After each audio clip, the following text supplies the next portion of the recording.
বন্ধুরা তোমরা তো জানোই ভারত বনাম সাউথ আফ্রিকার টেস্ট সিরিজ চলছে।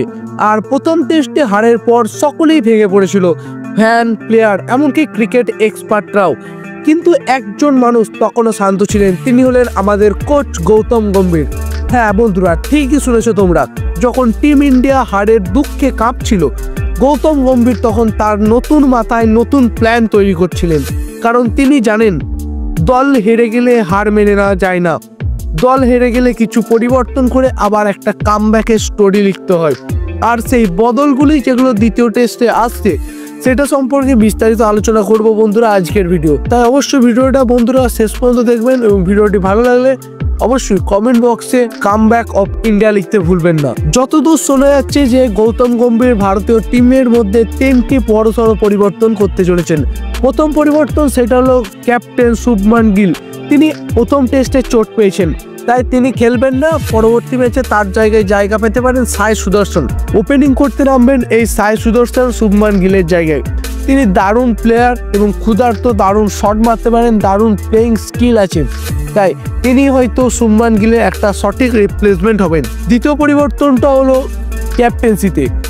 ভাইস ক্যাপ্টেন হিসেবে যখন ঋষভ পান্ত ছিল, তখন ক্যাপ্টেন ছিলেন শুভমান গিল, তাই শুভমান গিলের অনুপস্থিতিতে ক্যাপ্টেন্সি সামলাবেন এই ঋষভ পান্ত। 3 নম্বর পজিশনটা যেটা চেঞ্জ হতে পারে সেটা হলো ধ্রুব জুড়েল খেলবেন না, কারণ প্রথম ম্যাচে তিনি সেরকম পারফরমেন্স মেলে ধরতে পারেননি, তাই তার জায়গায় জায়গা পেতে পারেন নীতিশ কুমার রেড্ডি অথবা দেবদূত পাডিক্কল। কিন্তু যাই হোক, এদের দুজনের মধ্যে যেই আসবে সেই দুর্দান্ত পারফরমেন্স করবে দ্বিতীয় ম্যাচে, এটা আশা রাখা যায়। আর সেই আশা রেখেই এই পরিবর্তন করতে চলছেন গৌতম গম্ভীর। বন্ধুরা, প্রথম ম্যাচে আমাদের ভারতীয় দল 30 রানের লিড নিয়েছিল। প্রথমে সাউথ আফ্রিকা ব্যাটিং করতে নেমে করে 169, তার পরিবর্তে আমাদের ভারতীয় দল করে 199। এখানে আমাদের ভারতীয় দল 30 রানের লিড নিয়ে নেয়, কিন্তু দ্বিতীয় ইনিংসে গিয়ে সেই 30 রানই তারা ম্যাচটা হেরে যায়। কারণ বোলাররা ঠিকঠাক পারফরমেন্স করলেও ব্যাটসম্যানরা একেবারেই ব্যর্থ ছিলেন এই প্রথম টেস্ট ম্যাচে। তাই গৌতম গম্ভীর এই ব্যাটিংয়ে এই 3টি বড়সড় পরিবর্তন করবেন বলেছেন। প্রথম হচ্ছে শুভমান গিল খেলবেন না, তার জায়গায় আসবেন সাই সুদর্শন, ঋষভ পান্ত ক্যাপ্টেন হবেন, এবং ধ্রুব জুড়েল যেহেতু আগের ম্যাচে পারফরমেন্স করতে পারেননি, তাই তার জায়গায় আসবেন নীতিশ কুমার রেড্ডি অথবা দেবদূত পাডিক্কল। অনেক বিশেষজ্ঞই বলছিল যশস্বী জয়সওয়াল এবং কে রাহুলকেও চেঞ্জ করতে, কিন্তু একটা ম্যাচে খারাপ পারফরমেন্স মানে এত বড় প্লেয়াররা কিন্তু খারাপ হয়ে যায় না।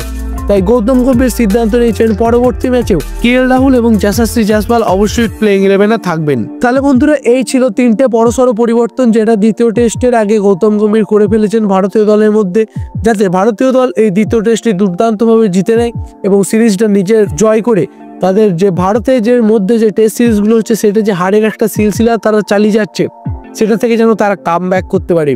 তাহলে বন্ধুরা, তোমাদের কি মনে হচ্ছে এই 3টে চেঞ্জেস করলে আমাদের ভারতীয় দল কি কামব্যাক করতে পারবে? তোমাদের এই বিষয়ে কি মত অবশ্যই কমেন্ট বক্সে লিখে জানাতে ভুলো না।